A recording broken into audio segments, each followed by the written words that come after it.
guessing on what we're talking about one more time. Actually, the staff kind of considered the direction that the council had given us when we came to you in April, and the direction that you all gave us to come back with, and it kind of seemed like the council was still interested in the annex concept and being located near City Hall here on Municipal Circle. So you'll note that the concepts that we've come back to you with address the questions that you all had asked us, limits the area to the area around Municipal Circle, and returns to, for lack of a better analogy, returns to the idea and the elements that we were considering when we were considering purchasing 223 Municipal Circle. So you'll note all of those elements still in here.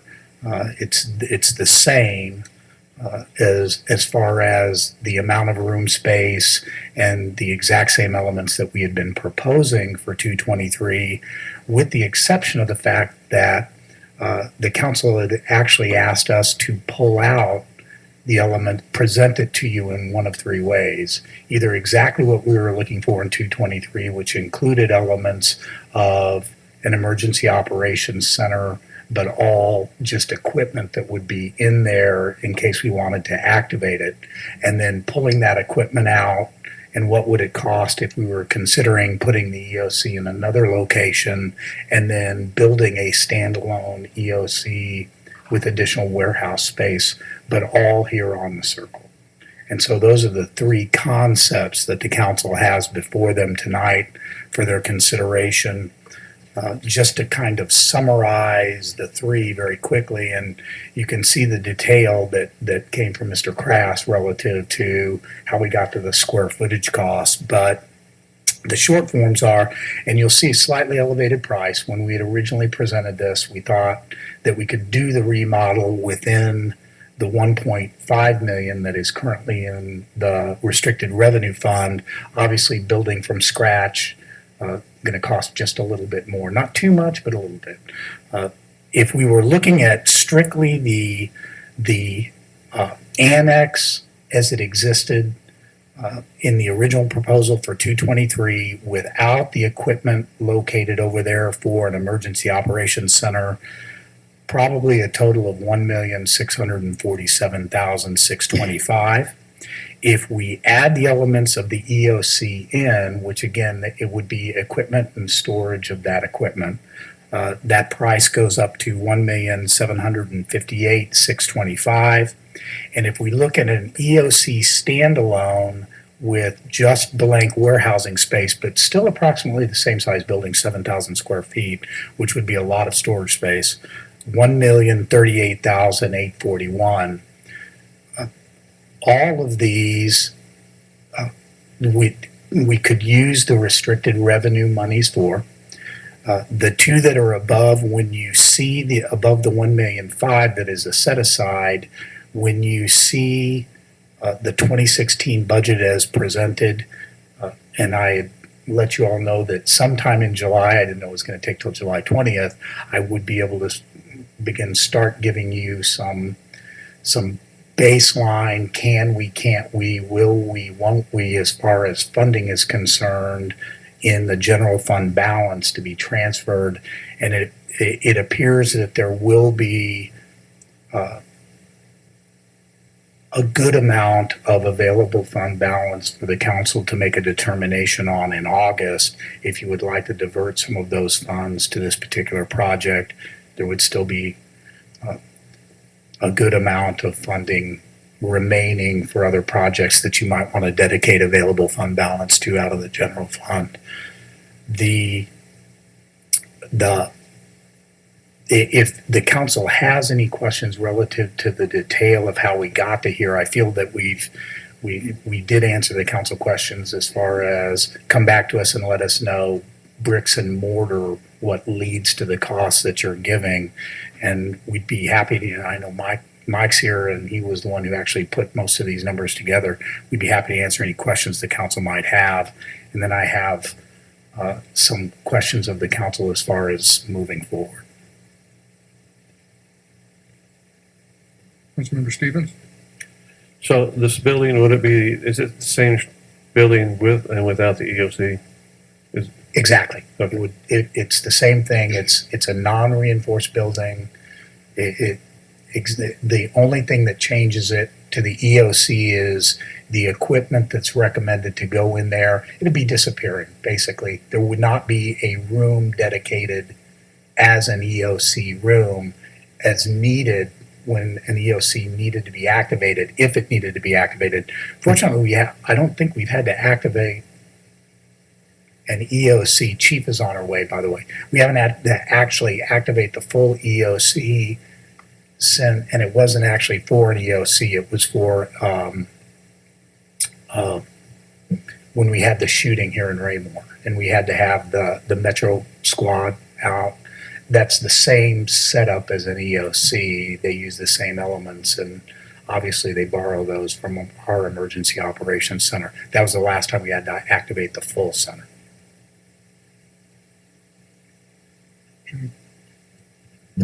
How confident do you feel about the land acquisition price? We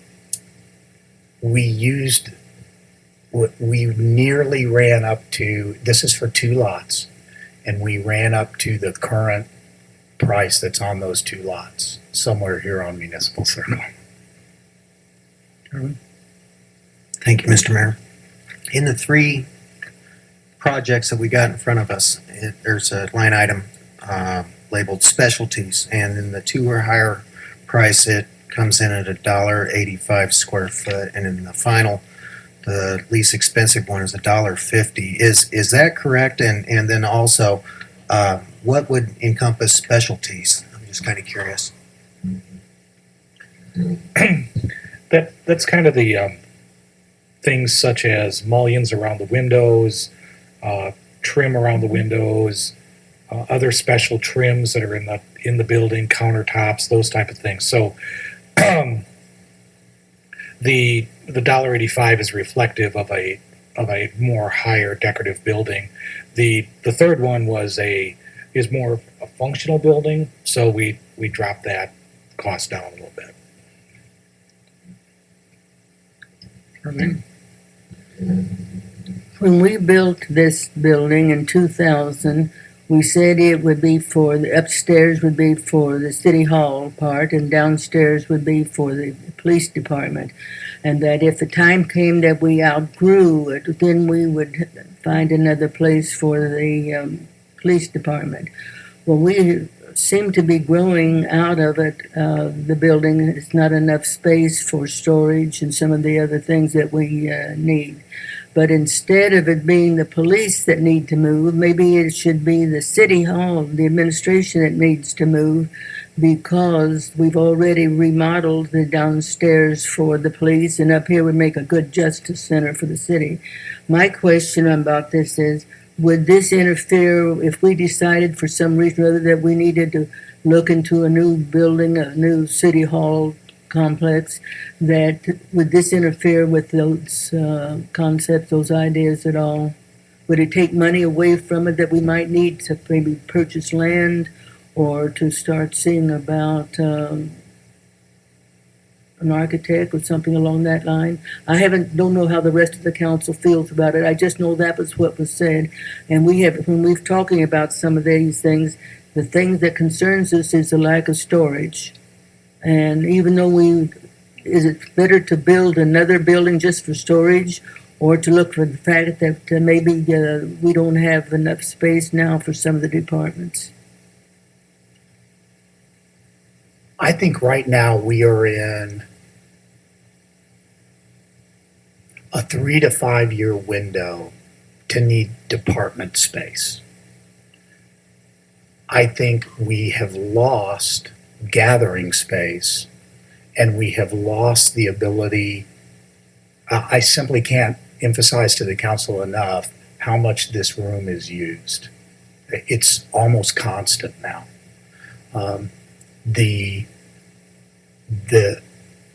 Those are very, very real immediate needs. Gathering space for us and for the community in a smaller nature than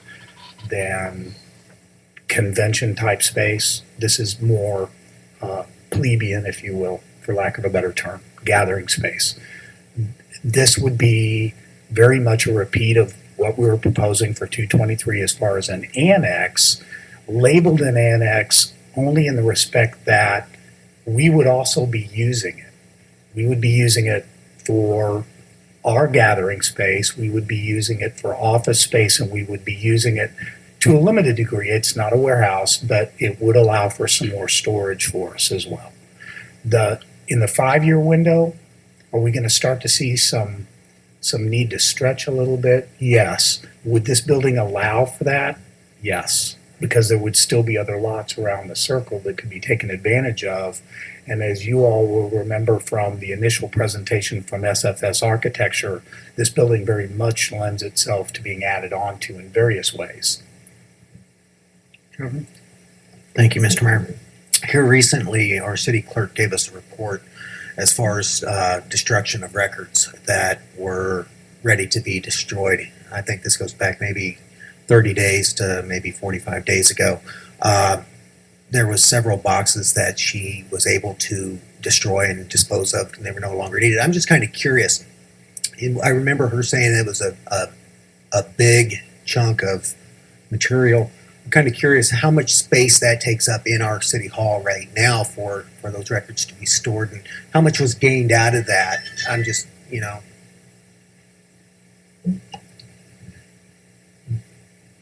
If you go down the stairs, there is an area for general storage, and you have to remember we share storage with the police department as far as records and their evidence area. Obviously, the police department stuff has to be totally secured from general storage. I would say that the general storage area that we have here at City Hall, this doesn't include down at Public Works, et cetera, but for records retention for the city clerk, and she's very possessive of that, as she should be. You don't mess with the city clerk and records retention. Is probably from the back wall to maybe that door and to about the center of the room. If you made that rectangle, that's our total records retention area.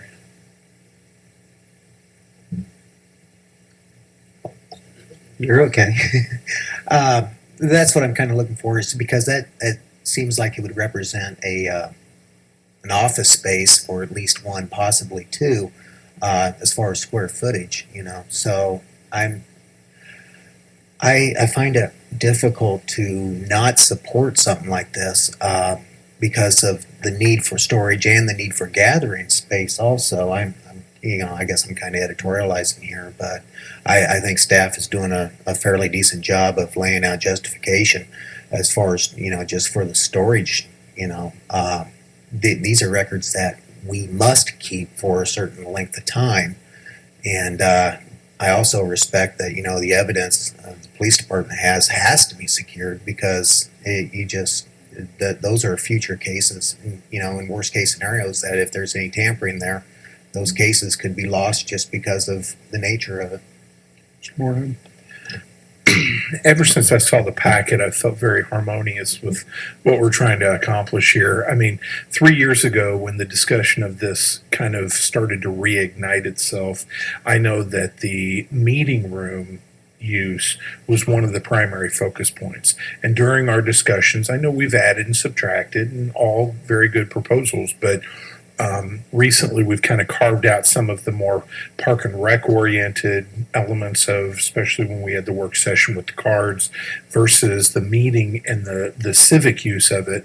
And that's achieved here. We've aggressively put money back, and we really, my only question tonight was going to be, do we have the ability to maybe tuck an extra $200,000 or $300,000 out of this year's budget into that reserve, which would fully pay for this? And it looks like we're going to hit that mark, which I mean, just again, it sounds like everything's falling into place here.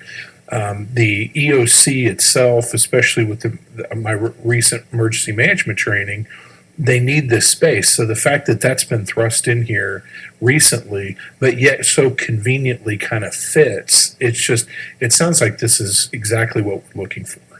And I also do want to throw in there, well, I tell you what, that's the primary point that I wanted to make. I think this is fantastic. I say we should go through it. Oh, the point I was going to make was we are looking with presenting to citizens about this no tax increase bond issue. And one of the things we have to do with that is explain to them what we're going to use it for. One of the fears I've had is that, when you go in there and you try to list off 5 or 6 things, it looks like a little bit of a shotgun approach where we're just throwing anything and everything up. This gives us the chance now, with the money we have now, prior to that vote, to get this aspect completely off that wish list and gets that wish list cleaned up more enough where we can go to the voters and say, look, these are for infrastructure, it's for parks, it's for very distinct, important, necessary projects. And yet we still meet the growth management plan for connectivity and for gathering.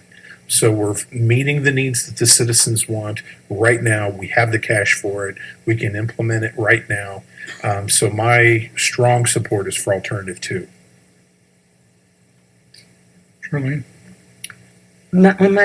I agree with what you're saying. My only question is, will we as the council will be constantly small buildings here, small buildings there, when we might be better off with one large building later on? I don't know. I'm just asking that because I can see where it's like in your home, you build a little shed here, you build another little place here, you build another there, when maybe you've been better off if you'd waited and built a bigger barn. I don't know, but I do know there is a need. I'm not just sure how's the best way to answer that need. We have the money to do a small building. I understand that. But is there any downside to us doing a small building?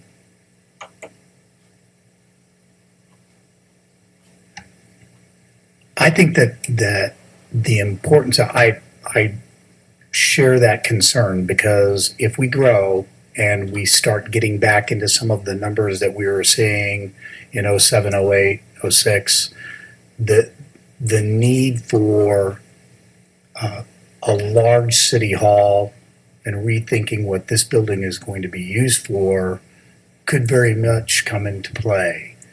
If this entire building were being utilized for, say, a police department, justice center, like what we see over in Belton, now all of a sudden you're talking about the need for a large building.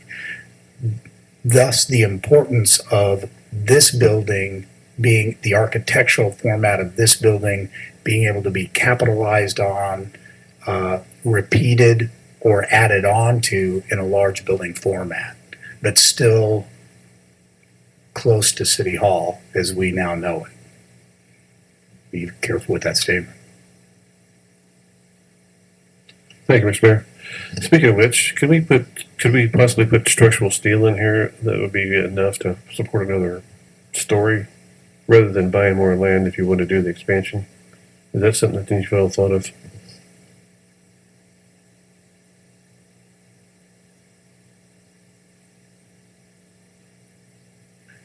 I think one of the things we could look at is the original plans of the building contemplate expanding the west wing to the west quite a bit. So I think that's the first place if we were going to expand this building rather than go up. Would be to expand to the west.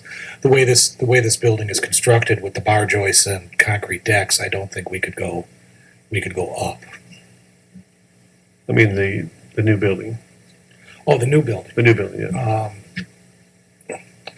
We could certainly look at that. Okay. Thank you, Mr. Mayor. I like the Swiss Army knife approach, having a building that you can use, do multiple things.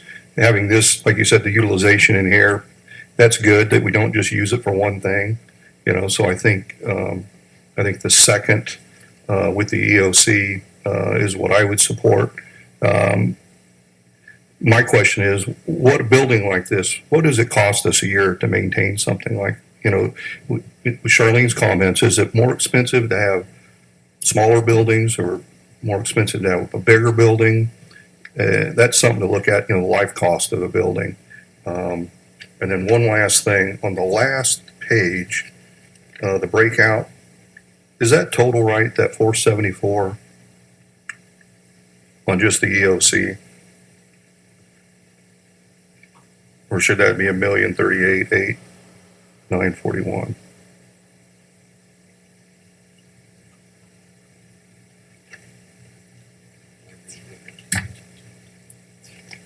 Swing back. What you see there, you'll see on page, which I didn't number them, of course, when you flip back to option 3, you see the 474,841 as just the building, and you see the other elements that get us to the 1,038,000.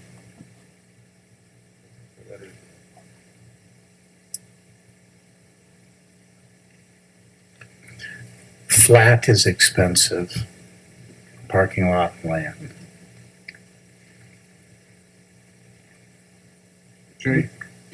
Thank you, sir.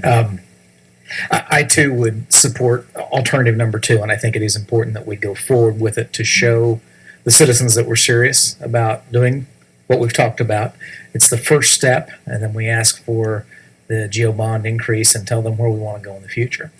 One question I do have is, does this include any kind of a kitchen whatsoever?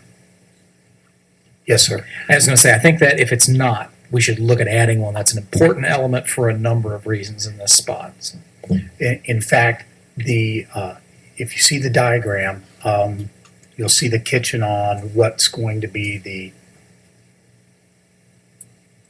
north. I see it. Yes.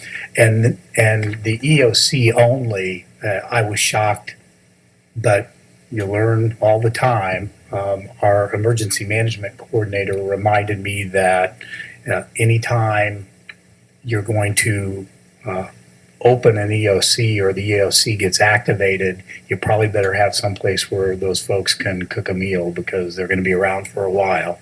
And of course, the kitchen will. So this is actually, we priced out a full service kitchen for the gathering space, not just for the EOC, obviously, in this building.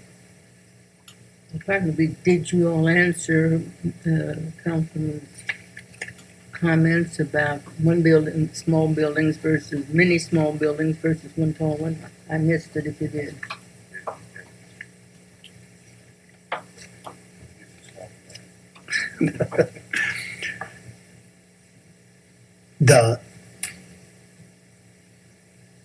The maintenance costs for this building are primarily, we have a building tech who moves from building to building. He does a very good job. His efforts relative to what is being done at the Park House begin to go down now.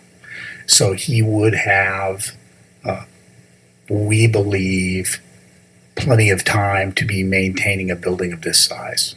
Any larger, we're going to start, you start talking about a multi-story building, now you're actually talking about a custodial crew or having to contract something out. Building of this size can be maintained. Obviously, the building will be staffed all day because we have office space with the persons from, just like what we had proposed for 223 with the park staff, so we don't have to bring any additional staff on to do any sort of scheduling or anything like that.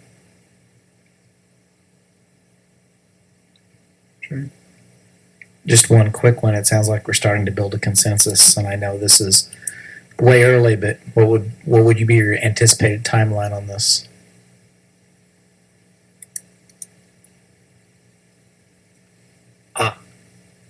I'm an extremely frustrated man with land negotiations at this point for the city. If we can get through those in a timely manner, and I'm going to have some questions of the council relative to establishing that timeline. Mike, once dirt gets turned on something like this, what are you looking at?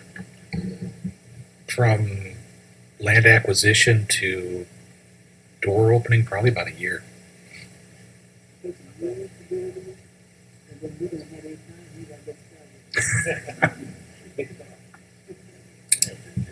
Mr. Moorhead?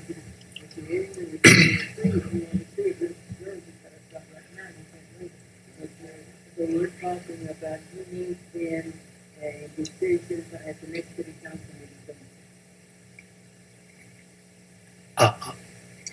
meeting. I'm gonna ask some questions of the council when you all are done asking us questions. Okay, well, that actually makes me want to remark. Actually, I believe tonight we can get the directive started tonight. I don't think we actually require a formal public vote. We can give guidance to staff tonight. I mean, obviously, land isn't going to get purchased this week, but I mean, they can go ahead and initiate the general direction. I wanted to take a step back, though, Ms. Hubach. I'm going to direct this to you because you bring up a very good question about additional space for other departments, expanded police departments, stuff like that. And I think that's a good, I did want to at least give a comment on that. I think we can still support this because this really doesn't directly involve departments itself. It's a meeting space with the kitchen, with the stage. That's a little more activities oriented. Even though departments would use it, I think it's a good discussion for the future. I think your concern about expansion of our departments is a need. I think we can go ahead and finish this one. I don't think we're setting a pattern of creating a lot of small buildings.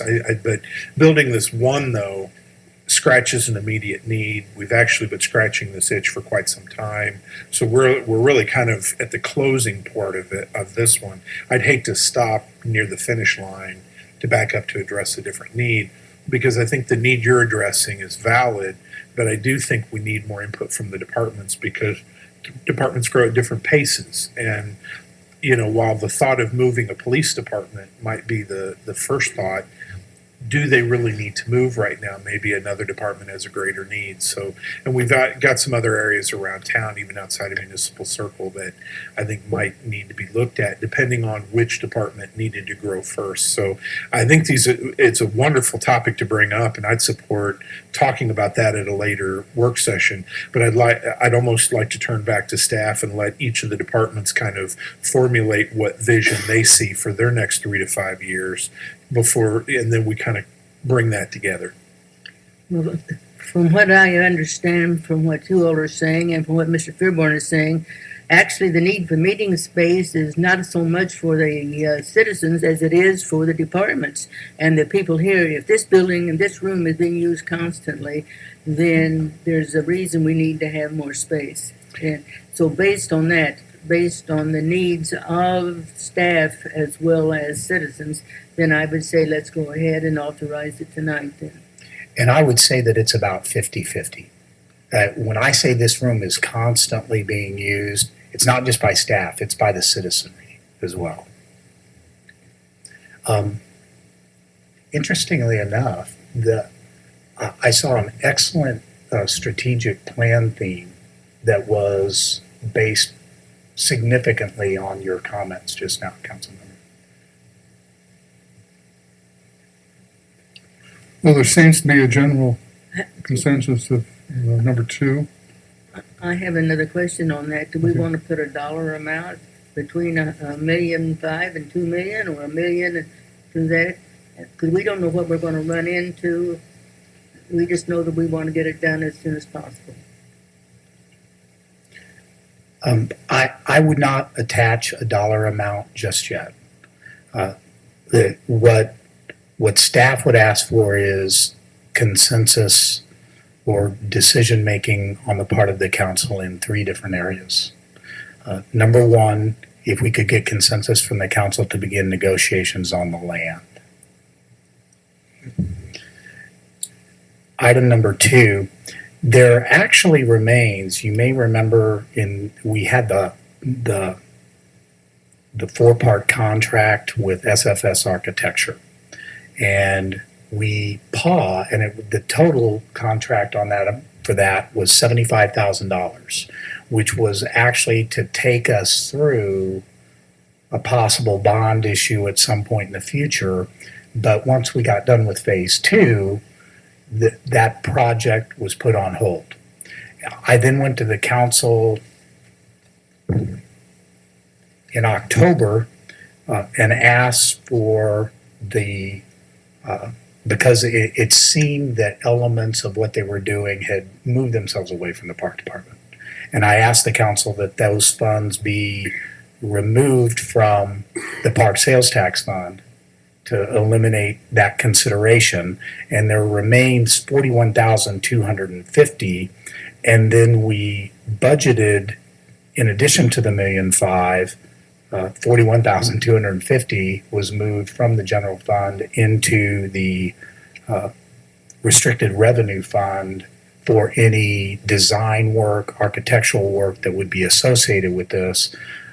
Staff would request consensus from the council to use that 41,250 to offset the 100,000 that you see as an estimate from Mr. Crass as far as that is concerned. Item number three is a little bit tougher for me, at least, to wrap my head around, so I'd appreciate help from the council. Again, we had put SFS on hold and the rest of that project. They have provided a considerable amount of the materials that you see to date. It is, however, my opinion, and there is probably no doubt that they could take up this cause and move forward. But it's my opinion that it has been so long and the project has morphed so much that I really can't in good conscience recommend to the council that we just continue the contract into part 3 and ask them to do this. I would request the okay from the council to put out an RFQ. And of course, SFS would be more than, they may have a leg up on everybody because they've done some of this work already. But to put out an RFQ for an architectural engineering firm at the exact same time that we're going into negotiations on the land, so we don't waste any time, to get those back, make recommendation to the council on an architectural engineering firm to perform this work for us. I would be in favor of that. Thank I'd you. also like to know, are we going to try to use solar or any of those other things to help cut utility costs? All of that will be a part of those discussions with an architectural engineering firm. That's why we need them rather than yes. I would agree. So the answer for yes, yes, and yes. Move forward. Thank you, sir. Jay? Thank you, sir. I would imagine you probably already addressed this, and you have, I guess, to some degree. But I would certainly hope, as much as his duties allow, we would allow Mr. Crass to be heavily involved in this project. He's proven himself time and time again with the farmers market. It was amazing the pace that is picking up. It's beautiful. I know you have a ton of other work, but I have great faith in what you've done so far. It's been fantastic for the city, and I hope you can put as much as your effort and time into this as time will allow. Thank you, sir. All right. That takes care of the Annex Center. Move on to Medium Beautification Program. Thank you, sir. I was going to intro this, but I'm going to let Mike go ahead and take this from start to finish. Mike? Cheers. Thank you. Earlier this year, staff was requested to inventory medians around the city and look for an opportunity to provide some beautification or maintenance and those type of things. We inventoried about 46 islands, medians, those type of things, and identified about 10 that are not currently formally being taken care of by an HOA. What I'd like to do at this point in time is introduce Lori Crandall, our stormwater specialist, who we are very fortunate to have on board. Lori did all of the work on the update of our stormwater management plan. She is now managing our water quality program, and I'd like to turn it over to her for a presentation. It's actually going to be 3 parts. The first is addressing the median beautification that we were asked to do. The second is kind of a snapshot into the future of what we're going to be looking at around the city with our stormwater quality program. The next one is stormwater detention, and then a third one is looking at opportunities to reduce impervious areas around the city. And we've got some targeted cul-de-sacs that we'd like to show and discuss with you. So with that, I'm going to turn it over to Lori Crandall. All right, thank you. Can we see this, or do I need to turn on a light up front? Thank you, Jim. Talk right into it.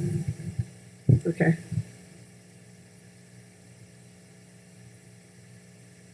All right, I've actually started with the more challenging of these medians. Trust me, they do get more straightforward as we go on. But this is at Huntsman and Foxwood Drive. Everybody's probably seen this one many times. The challenge here with this median, we're talking beautification, but we'd also like to get a little bit of stormwater benefit or water quality benefit out of retrofitting or, beautifying or doing some modifications for these. You can look over here. The pavement in all directions slopes away from the median here. So a few other things would have to be done other than just maybe putting a rain garden in there or something like that. If we're just looking also at this intersection, it slopes steeply away this way. And this is also an area where water does stand. And in the winter, I believe we have some ice and snow problems that accumulate there. If you're just looking at beautifying it, I would put more native grasses, but it's really not going to get much runoff benefit. It's really just going to be prettying it up a little bit. Something I would suggest here, this isn't, you have to use your imagination a little bit, is to keep this island as it is, have, of course, some more plantings, some native grasses, but possibly put some permeable paving, either pavement or pavers, around the outside. This shows it in the median, but it would be out in the street and connecting out here at the nose of the median. What this does for us, everybody I think is pretty familiar with permeable pavers. This will get the water below the grass line of this median. It'll get it into the rock, which also infiltrated into the median. It also doesn't refreeze at that intersection. We get a lot of infiltration. It can be plowed. This is kind of a concept of what that would look like in that area. This is out in the driving surface. It wouldn't be the whole lane, but just enough so we can get, this is about a foot and a half of base rock, and be able to get some infiltration into this median and get the water from standing out at the intersection. This is just a little bit of information on pavers. As you can see, this hasn't been plowed or anything, but it's relatively free of snow, as opposed to everything around it. And this one over here is actually dry. They work really good. Moving on, this is an original town. I believe this is Aspen and Elm. And this is one that's is a good candidate. Water slopes into this from just about all directions. And you could actually get some water quality benefit and some aesthetic appeal here. This is a rain garden, a curved rain garden. And what we'd have here that would be different is some curb cuts up here on these ends that water could enter, and then it could flow out if it overflows enough. This is something else that could be done there.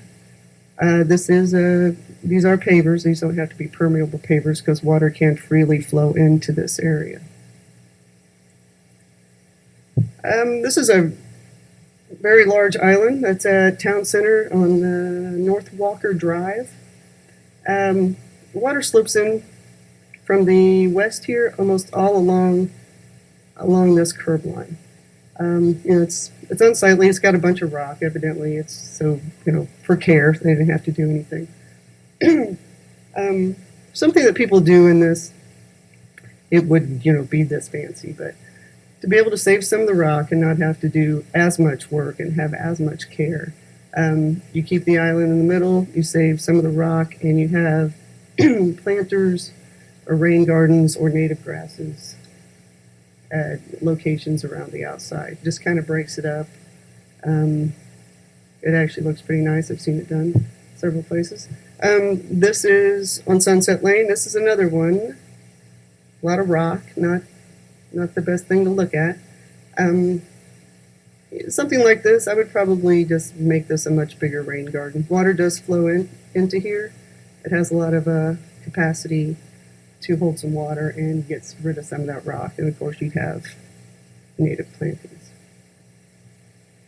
These are the island's medians down on Lucy Webb. Some more work really needs to be done to see how much these can hold. But this is an example of kind of a linear type of rain garden with curb cuts. And if you have some positive flow into there, you can just run it right in the end. It doesn't have to come in the side. But there are some stormwater considerations there that would have to be looked into further. This is Lucy Webb as well. Skyview East.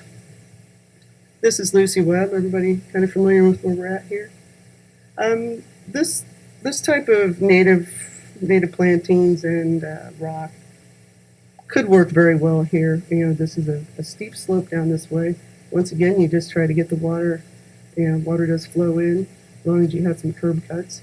You have to hollow out the inside of those medians a little bit. They call it, like a negative or an inverted landscaping. So, but they do work. They actually look pretty nice, and a lot of water flows down that street. These are just some other inverted landscapings.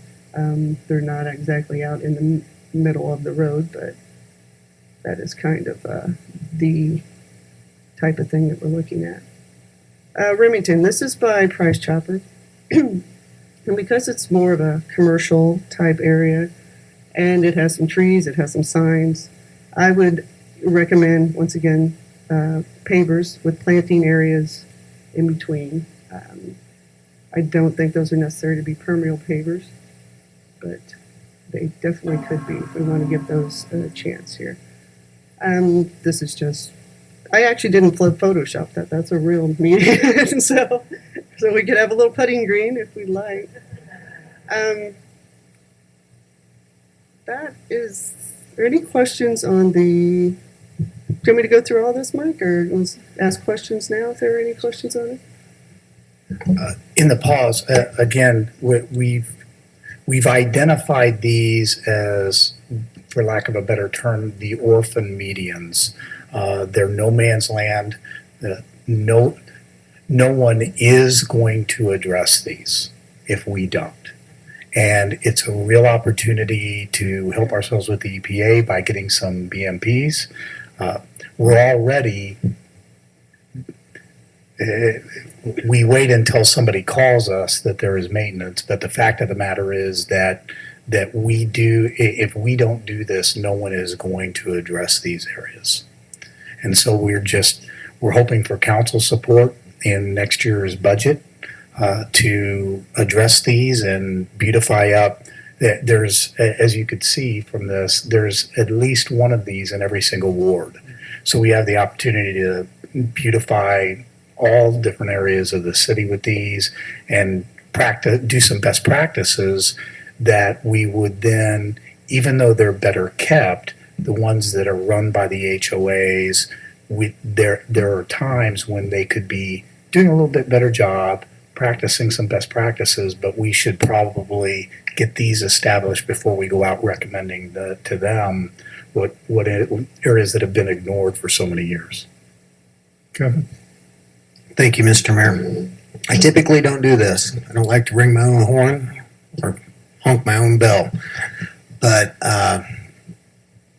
it was probably 4 to 6 months back during our ward meetings that I spoke with Jim about the idea of a program to help are citizens who take care of some of these medians, particularly the one there that comes to mind is the one at Huntsman that she explained so well. The neighbors right there, I can think of about 3 to 4 houses that kick in to keep that up and do what they can. And it is my understanding they do that on their own dime. And I've seen them out there the whole time I've lived here in Raymore, even when I wasn't living in Ward 1. I have spoken with a couple of those neighbors up there and told them that I've addressed staff and to, as far as a program to help, whether it be materials or monetarily, so those folks aren't on the hook for, the cost of, and they're not looking for that. I'm going to say that right now. I'm doing this because I appreciate their work. But when I address this to staff, Jim, being Jim, we all know, he says, "Can I give this some thought?" And I'm like, "Yeah, sure." And he directed staff, and this is what we're seeing tonight. And I'm very impressed that they've taken it to the level where they have. They've addressed this on levels that I never even thought of, as far as like the permeable pavers there at that intersection. And I see that, and I'm like, wow, that could really help that intersection with as slick as it gets there, and the safety hazards there that I see. I don't want to take away from the citizens being able to do with their neighborhoods as they see fit, but I do see a really good benefit here as far as staff's recommendations and what they're proposing. Again, my intent was to help the folks out that are volunteering and so happily doing what they're doing, and I thank them. But we've got an opportunity here as city leaders to, alleviate some of the problems we've had with the EPA and the DNR with our water quality and that. And, that's what I appreciated out of Jim when he says, "Give me a few weeks to think about this." And he came back with this. I'm like, I never even thought of that. But I think it's very wise, very prudent. It shows, thank you, Jim, for your leadership on that. And thanks for all your hard work on this. I do like that, that they're proposing that we take on these 10 no-man lands and then see how this goes, and then propose it as, the best practices for the homeowners and such that are already doing that, the homeowners association. My purpose was, and I don't want to take credit for the beautification term, but that's what this was all about when I first started it out, was that, my idea was to, have an opportunity for us to beautify the entrances to the homeowners or to the neighborhoods. I remember back when Jeff Stevens first came on council, he and I took on a project of the Foxhaven signs. When we took those on, they were basically laying on the ground. I think Jeff would definitely agree with that, and that it just ties into that. I don't want to see our city just deteriorate, and that's what this was all about, was an opportunity to beautify, and staff has so well taken on the opportunity to actually do us some really good in other avenues that we face.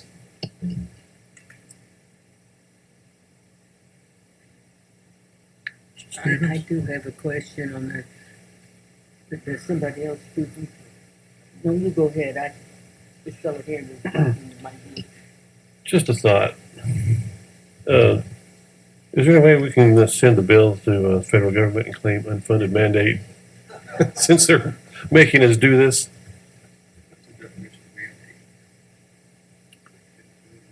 Charlene, go ahead.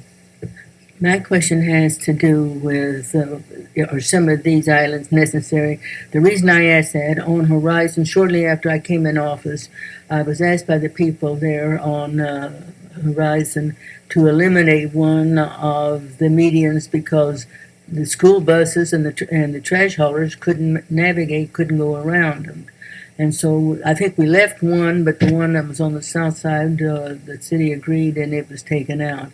Have you all looked at it? Is there any kind of a problem like that with any of these, that they really need to be taken out because they're are a hazard for trash trucks, school buses, etc., moving vans? Mr. Krass is whining to my left. I can hear him, so I know he's got an answer. Okay. No, I think they're all functioning. They're all functioning fine. The roads that are adjacent to them are wide enough that everything can get through there. So no, we don't feel that any of these need to be removed. Well, there's nothing looks worse like there at the post office, for instance, where you see where they backed up against the concrete and the concrete's flaking off, and it looks that one part of it. I don't know. Is that belong to the post office or is that the city? The one that's the furthest to the west. Well, anyhow, you might want to take a look at it and see, because I think that looks worse than anything, is to have the concrete look like people have been running into it and no effort has been made to take care of it. But I like the idea of the permeable pavers. Yeah, if it was just a thought that I had as they were making the presentation, I think they look very, very nice.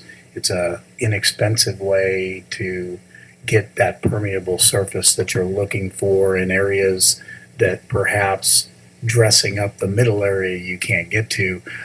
If it wasn't a problem with mobility, I'd propose them for every single crosswalk just to reduce it, because it's a cheap way to get there. Thank you. I like the presentation. I think that there's definitely some areas that need it, and I agree with Councilman Kellogg. My concern is, how do we keep these from happening in the future? Is there anything set in place that we don't have more areas that become abandoned? And what keeps a POA or HOA from saying, oh, the city's taking care of these now, we're done, you can have it? I think moving forward in the future, any of development that occurs has to enter into a long-term maintenance agreement with the city. So that's a recorded document. They also have to provide a maintenance bond for the facilities. So that is, for instance, the new office building that's going in next to the bank. They are going to be installing BMPs. They will have to provide us with a maintenance plan, and that forms the basis of a maintenance agreement. And so then annually they will need to perform whatever maintenance there is. That also extends to any of the detention facilities that Lori's going to be discussing next. They will also have to have a maintenance agreement and plan for any of those. The cul-de-sac islands that we are starting to require, those will also have to be maintained by a property owners association, and those requirements will be included in the development agreement for the individual developments. I also want to commend staff for a good presentation on this. I'd never actually spent much time visually thinking about this, although unfortunately I live in front of a median. It's too much of a slope. I'd kill to have the putting green. That is fantastic. The question I have for staff is, I think the number of 10 has been thrown out here. Are we looking at getting this done within one fiscal cycle, or is there kind of a phase in? Are we doing this over multiple seasons? And then that's the first question. The second question, and again, because I live in front of one that an HOA takes care of, who would an HOA contact with the city? Would it be Mr. Krass to ask questions, or maybe have a member of the city come out and start helping them? Because I know the Silver Lake Home Association is already looking at an annual maintenance plan for their own medians, and they've been discussing it this year. So if they're already going to start, I'd like to go ahead and hint to them at their next meeting, why don't you contact the city? They may have some good information for you, and they could potentially start doing their own version this year. So We foresee all 10 of these being addressed in the 2016 fiscal year. Mike has indicated 2 years, 2 full years at least, to get them established.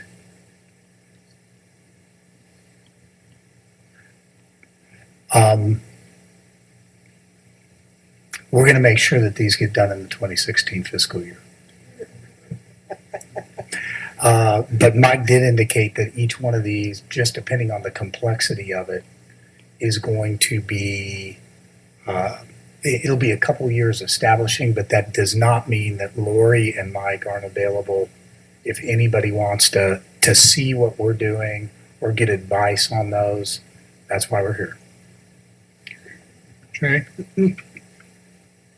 Thank you, sir. I think this is a good idea. I support it as well as Councilmember Kellogg. And I think it goes beyond just the surface of we clean up these 10 locations. I think this ties into a number of other things that we're talking about doing in a bigger vision picture. And Derek, I'm going to steal a couple of your lines here, and I'm going to steal one of Meredith's. But we've been asking, we've talking about how we're going to have to sell the city going forward for both economic development and our GO bond. This is a great one here. This is a great one that we can point back to, look at what we're doing.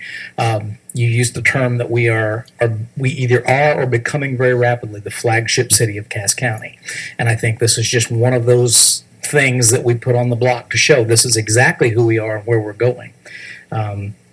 Meredith's campaign of Reimagine Raymore. What a better project to take on and show the development with that. I would hope that we get a sign over there with at least a few of these. That's great.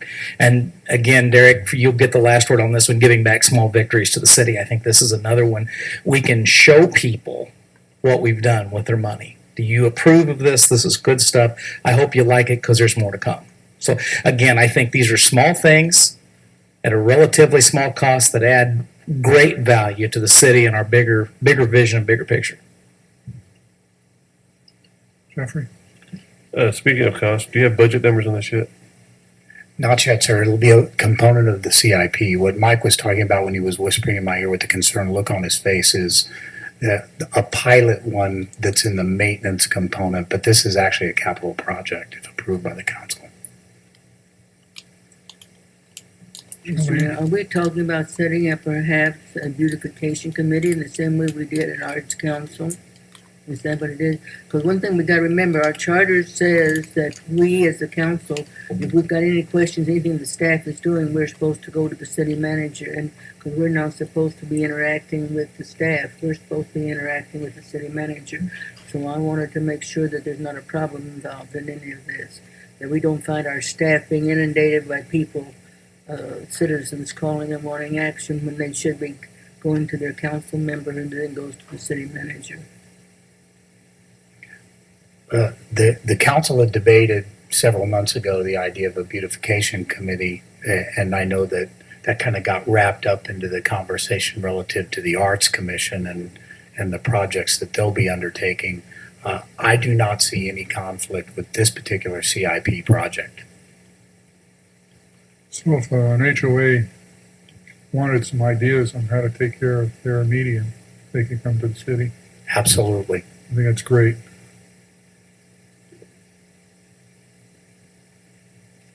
Any other comments?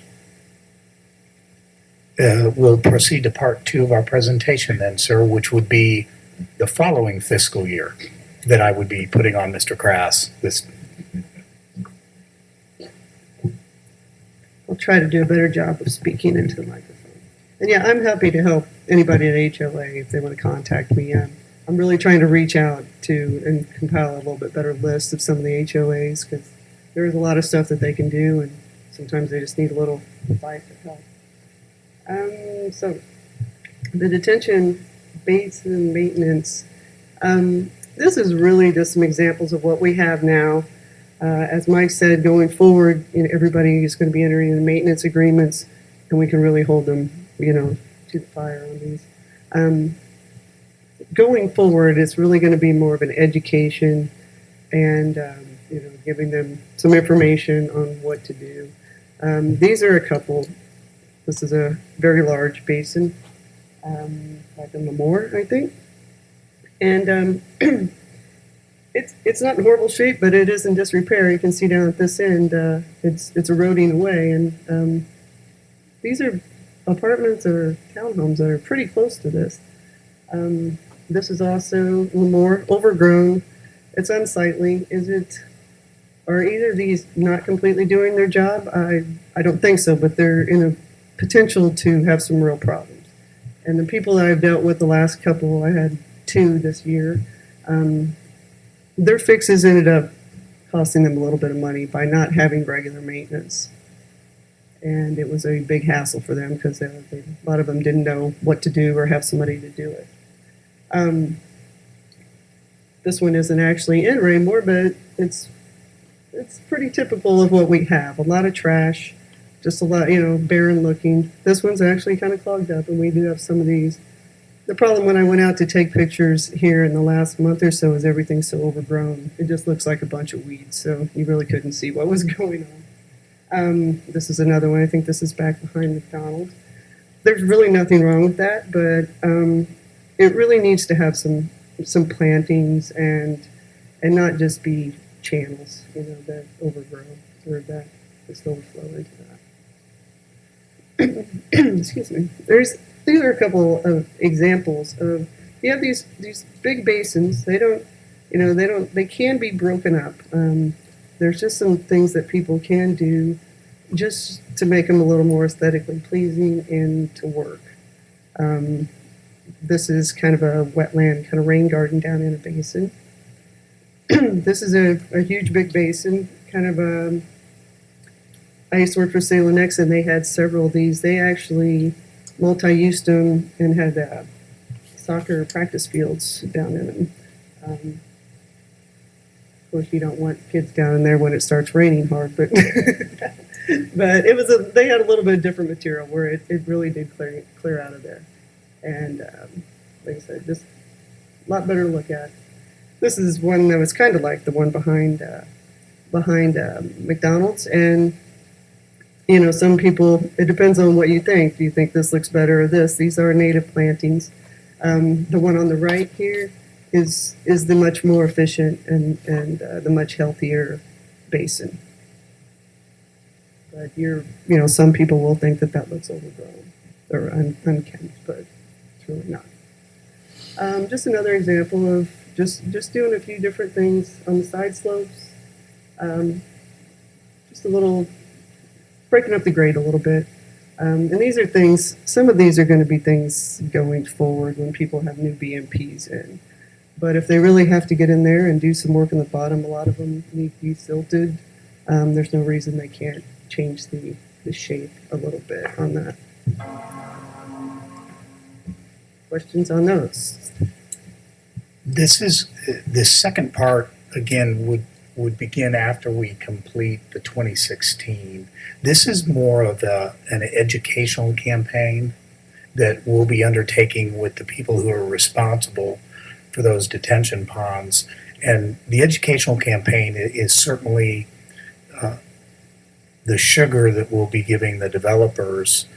Mr. Crass and I have been exploring the possibility of coming to the council with some minor code revisions, and we've been working with Mr. Willerth on those to allow Mr. Crass's department for those developers who do not feel the need to be educated to begin a citation program. The city engineer does have the ability in existing code to cite individuals, but it's pretty impotent in its application, and so the council can expect us to be coming forward with some language to beef up Mike's ability to carry a badge and go out there just like Jason Allen does and cite persons and actually issue tickets and bring them before the judge. We've all seen some of these detention ponds get pretty out of hand when they're thumbing their nose at us. So we'd like council consideration of that as part of this. It's kind of a two-handed approach. Education, and if they don't want to listen to our education, then we'll make them listen. Mr. Philborn, is there anything we can do about some of those rocks that are in different places? I know that they've been grandfathered in, but I'm thinking about on Lucy Webb or Skyview East. There's 3 or 4 places where there's kind of like little gullies or something, and they've been filled in with rock, and the rock looks actually worse than the runoff would be. And I was just wondering if there was anything that we could do on that side. In addition, on 58 Highway, they've got several of the businesses here that were forced to put in under previous people were forced to put in rocks, and they look terrible. And is there anything that we can do to, as long as we're beautifying other places, can't we help beautify existing businesses? We can certainly look at those as part of this program. We can take another look at Skyview and see if there's some other things we can do there instead of the rock checks. Because really, what we're trying to do there is slow the water down. Because prior to that, there were some very deep erosion gullies there along Lucy Webb. We can also take a look and see what we might be able to recommend to some of the other detention ponds along 58 Highway to make them more aesthetically pleasing.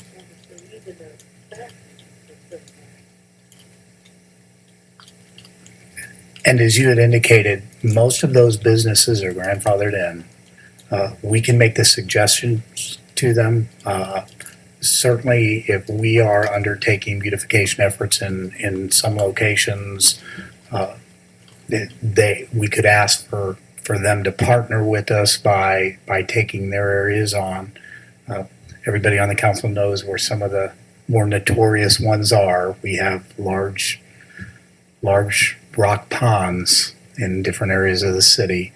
If they don't, or they seem resistant to it, as we continue down this road, staff may come to the council and ask if the owners and the developers would be agreeable but not willing to pay, if we could at least partner with them. We do the work, they pay for, sort of a thing. I don't know that we would want to go to the step of completely correcting the problem that has been there, because we would be opening a very, very large door as far as are we going to go in and help every single bad developer as long as they've done something within code.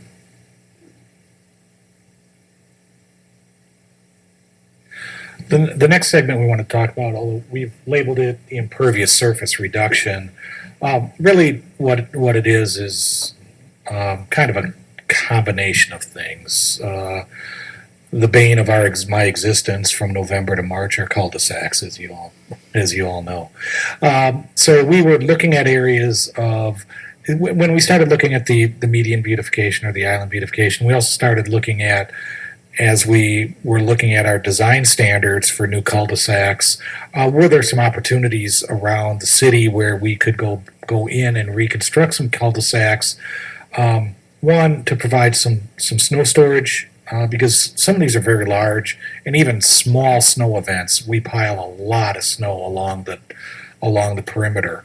And two, get rid of the giant seas of asphalt that are there that we spend a lot of inordinate time plowing when it's really not necessary.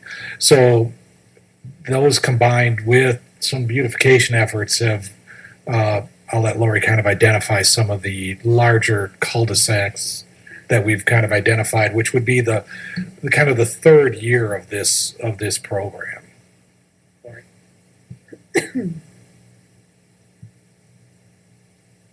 Yeah, as Mike said, actually reducing impervious surfaces is one of the best things we can do as far as stormwater runoff, and it does help a lot of our ales as we're doing this.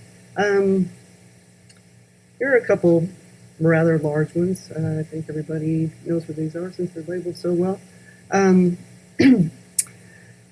There's a few here, there. Like I said, these are just examples of them.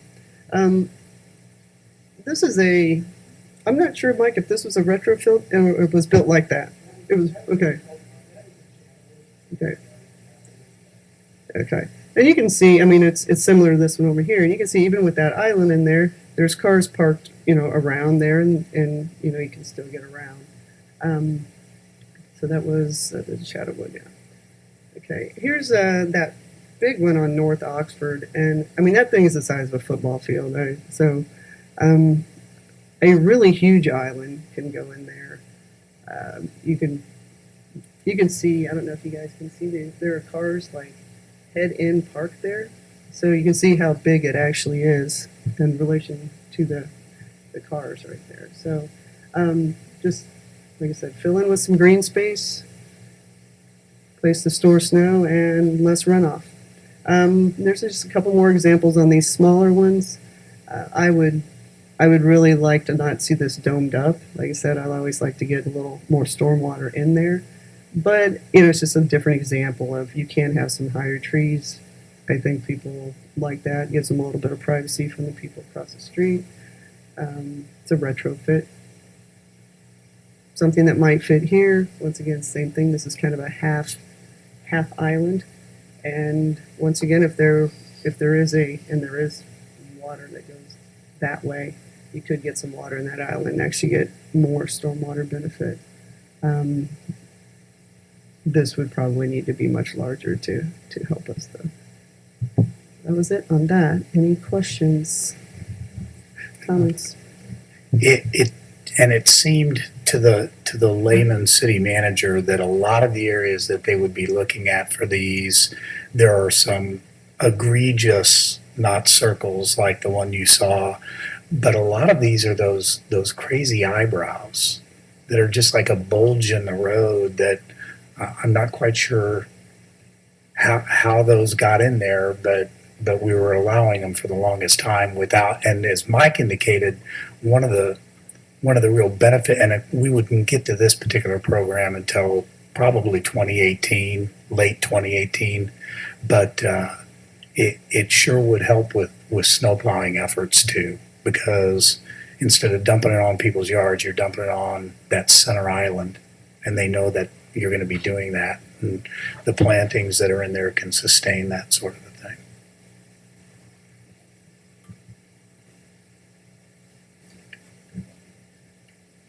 thing. Having lived in a cul-de-sac, I'm very familiar with the problem with getting the snow moving around. Putting those islands in the middle, though, people do park around those. It's going to be even more difficult to get the snow, because with the middle open, at least when they do park out, you can at least get the center of the cul-de-sac. I think we would take a look at that. Some of these that we're talking about doing, it's not all cul-de-sacs, it's these very large ones.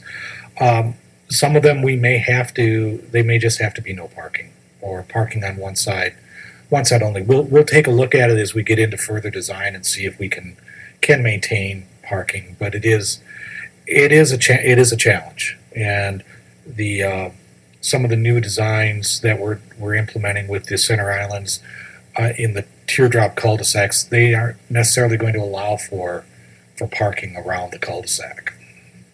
Or no parking during snow events. Well, I didn't know this, but Councilman Kellogg mentioned that there's a ordinance that you can't park with so many feet of a driveway.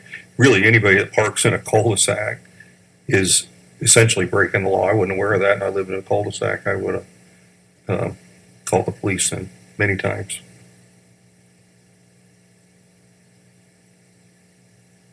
Morning.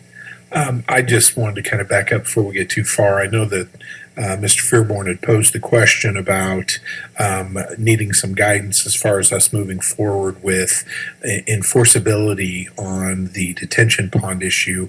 We have a long-standing issue with one on Carlisle that the builder has openly snubbed us on this issue, and so I guess just to answer the question that was open-ended, I would encourage us to go ahead and allow, as long as Mr.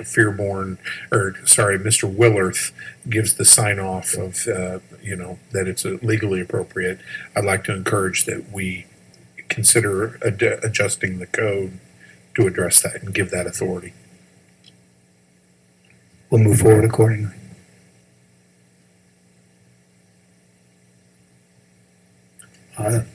Last item on tonight's agenda is the open-ended bond issue discussion, if anybody has anything.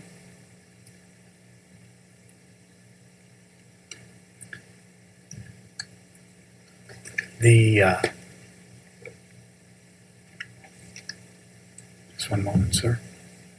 Mr. Mayor, I don't know what all you have in mind, but I hope it's not going to be a lot of little things. I hope it's going to be something big that will make an impression on all of us. I just don't like wasting money. It's so hard to get large amounts, and I'd like to see whatever it is we do with it. I'd like to see it count. And then under other, sir, just one scheduling note, and you'll hear this from me now at every meeting. I apologize in advance. But just a reminder that the annual budget transmittal meeting is Saturday, August 15th at 8 a.m.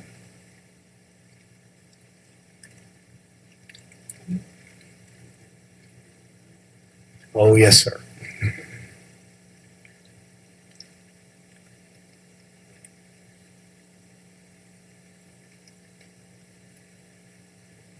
Discussion on, accept the motion to go into executive session.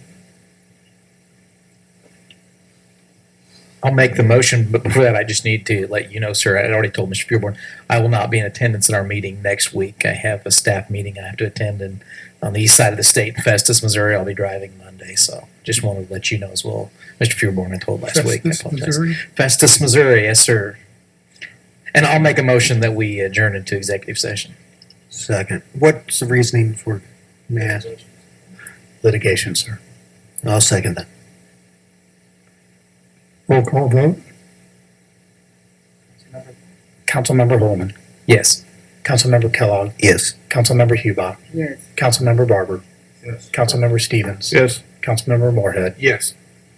All right, we're retired to executive session. We'll come back to the main meeting only to adjourn. Thank you, everyone.